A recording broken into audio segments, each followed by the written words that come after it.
দর্শক, একদিকে milestone college শিক্ষার্থীদের কান্নায় ভিজল ওই আকাশ, অপরদিকে কারো আসলো পৌষ মাস, আবার কারো হলো সর্বনাশ।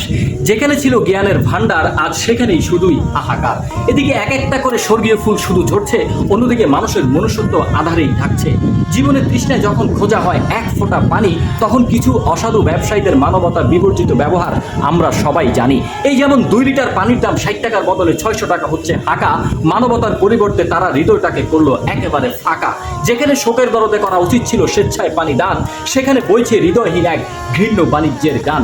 দগ্ধ শিশু, বিধ্বস্ত মা হাসপাতালে করছে যন্ত্রণার অনুনয়, আর কেউ সেই দুর্বলতায় ঘটাচ্ছে মুনাফার পরম জয়। ওই সভ্যতা, কোথায় তোমার মুখ? পার্থিব সুখী কি তুমি এতটাই চুপ? পোষ নয়, এ এক অন্ধ আধারের উৎসব, যেখানে মানবতা হারে আর শকুনরা পায় সাজ সাজ রব। চেতনার দীপ্ত শিখা নিভে গেছে চুপিসারে, সভ্যতা কাঁদে কারণ মনুষ্যত্ব আজ দাফনেরও ঘরে।